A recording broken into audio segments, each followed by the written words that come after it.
Eh bien, bonsoir à tous les amis, supporters, supportrices parisiens, supporters, supportrices d'autres clubs, amoureux du football, bienvenue à vous.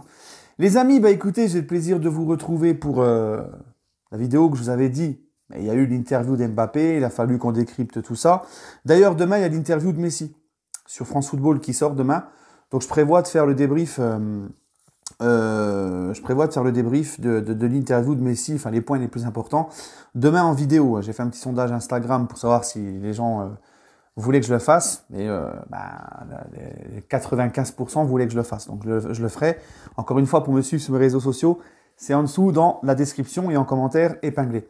Donc les amis, bah écoutez, je voulais revenir sur cette victoire, cette défaite pardon à Rennes 2-1. Alors c'est vrai que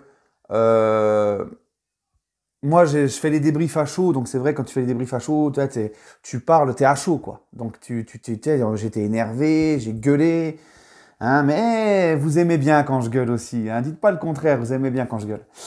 Euh, donc là, on va essayer, voilà, de parler un petit peu plus à froid. Ça fait maintenant 5 jours, hein. Il y a eu le match de l'équipe de France hier qui est passé, tout ça. Il y a eu de l'eau qui a coulé sous les ponts depuis, comme on dit. Alors, j'aimerais revenir sur cette défaite et relativiser, parce que je voyais... Hein, c'est toujours pareil, hein, dès qu'on fait un match nul, qu'on gagne pas ou qu'on perd, encore pire quand on perd, c'est terrible. Quand tu vas sur les réseaux sociaux, les supporters parisiens, ils remettent tout en cause, il faut changer le coach, Nasser il est con, Doha c'est des cons, on est mal géré, le coach il est bidon, enfin bref, c'est à chaque fois pareil. Donc on va essayer de relativiser un petit peu, d'accord. Est-ce que vous avez vu le match des Bleus hier? Est-ce que vous avez vu le match d'équipe de France hier? Moi pour ma part, je vais dire ça parce que je vais faire un petit peu, je vais faire un peu le lien avec le Paris Saint-Germain. Hier, les gars, ça faisait très longtemps que j'avais pas kiffé autant devant un match de l'équipe de France. Un match de trop de qualité, que ça soit les Belges ou l'équipe de France, chacun une mi-temps. Les Belges il y a eu beaucoup d'occasions des deux côtés, on s'est vraiment régalé, le scénario, tout y est en fait dans ce match. Et quand j'ai vu cette équipe de France remonter les 2 buts, hein, gagner 3-2, je me suis dit, c'est exactement ça que j'aime dans le football. Quand je vous dis qu'à chaque fois, c'est pas le beau jeu, moi, qui m'intéresse, c'est de voir une équipe tout donner tous ensemble, un collectif fort et gagner tous ensemble. Et encore mieux, encore pire, quand ils retournent la situation comme ils l'ont fait hier. D'accord. La Belgique a proposé plus. La Belgique est une équipe avec un collectif bien rodé, qui propose plus de jeux que l'équipe de France, qui a proposé plus de jeux que l'équipe de France hier, mais au final, c'est l'équipe de France qui l'a remporté. Voilà, parce que l'équipe de France, elle a su mettre un but de plus que la Belgique. Elle a su... alors, on va me dire, oui, il y a eu beaucoup de chance et tout, mais il faut savoir provoquer la chance. Et elle s'est réveillée et il y a eu un collectif très fort dans cette deuxième mi-temps. Contrairement à la première mi-temps où nos joueurs de l'équipe de France manquaient de rentrer dans les duels, manquaient de peps, manquaient de combativité, manquaient de mouvement quand il y avait le ballon, tout ça. En deuxième mi-temps, ça a été beaucoup mieux. Donc voilà, c'est encore un exemple que c'est pas forcément tout le temps le beau jeu, le beau jeu, le beau jeu qui va te faire gagner. Et c'est pas tout le temps le beau jeu qui gagne. Hein, même à la Coupe du Monde 2018, encore une fois, Belgique-France. La Belgique était l'équipe qui a produit le plus de beaux jeux dans cette Coupe du Monde et c'est la France qui les a sortis. Voilà. Donc voilà, le PSG, les gars, c'est comme le PSG en fait. Comme je vous ai toujours dit, moi, ce qui compte, c'est la victoire avec la manière, la victoire avec une équipe qui met le cœur sur le terrain, qui se bat tous ensemble, qui montre de l'envie, et même si ça reste encore un peu brouillon. Et ce qu'on a vu face à Rennes, les gars, pourquoi je voulais vous dire qu'on relativise? Parce que bon, c'est vrai que quand on regarde la première mi-temps face à Rennes, j'ai pas trouvé un PSG catastrophique, moi, en première mi-temps. Je vous ai trouvé plutôt assez bon. Voilà, c'était pas. On a eu ce but en fin de première mi-temps qui nous a fait vraiment du mal. Mais déjà, comme je l'ai dit, autant j'avais loué les qualités de Pochettino, enfin la très bonne tactique de Pochettino face à City pour gagner ce match. Autant face à Rennes, j'ai pas compris pourquoi Pochettino n'est pas resté sur son 4-3-3 avec un Messi qui bouge beaucoup, hein, parce que moi le 4-3-3 avec Messi comme à Bruges qui reste collé à la ligne, ça j'aime pas. Mais soit ce 4-3-3 avec Neymar, Messi qui permutent ensemble, un jour c'est l'autre dans l'axe, à un moment c'est un tel dans l'axe, après c'est l'autre, tu vois, un Messi qui bouge beaucoup, qui a beaucoup de liberté, ce 4-3-3 est beaucoup plus équilibré pour nous. Donc, déjà, l'enseignement de ce Rennes PSG, les gars, parce qu'on le dit souvent, on le dit tout le temps, c'est bien connu. l'échec est un diplôme. C'est dans l'échec que tu apprends, tu vois. Et là, Pochettino, comme je vous l'ai dit, alors oui, il est arrivé en janvier, mais beaucoup de joueurs sont arrivés cet été. Donc il doit réapprendre à connaître cet effectif, ces nouveaux joueurs, à s'adapter. Et peut-être que ce match face à Rennes, et je l'espère, va lui faire comprendre que le 4-2-3-1, c'est trop déséquilibré. Donc peut-être que Pochettino va enfin se dire, voilà, le 4-2-3-1, maintenant, on passe à autre chose, on va se concentrer sur le 4-3-3. Parce que c'est pas à Pochettino de s'adapter à l'adversaire. Moi, c'est ce que je reprochais à Tuchel. C'était tout le temps changé et tout. C'est pas à Pochettino de s'adapter à l'adversaire. Normalement, c'est à Rennes de s'adapter au gros PSG. C'est à nous d'imposer notre truc, tu vois. Donc, qu'il essaie de s'adapter face au Bayern Munich, face à City, tout ça, des grosses écuries, qu'un collectif fort, pas de problème. Mais là, non, là, c'est en Ligue 1, t'as pas à t'adapter suivant l'adversaire, je vais changer le non. Reste sur ton truc, et voilà. Deuxième mi-temps, les gars, et Pochettino n'avait rien changé en deuxième mi-temps. On a vu un PSG, voilà, plus d'envie, complètement abattu pour ce deuxième but. Alors, c'est vrai que c'est quand même compliqué. Première période, tu prends un but à la toute dernière minute, ça te coupe un peu le rythme, ça te coupe un peu le moral. Et deuxième mi-temps, direct, tu te dis, bon, allez, on va remonter, on va égaliser, on va essayer de gagner. Et boum, tu prends un but de la première minute en deuxième mi-temps. Donc ça fait beaucoup de mal à nos joueurs parisiens. Mais malgré ça, ils n'ont pas su retrouver les ressources et le mental pour retourner la situation.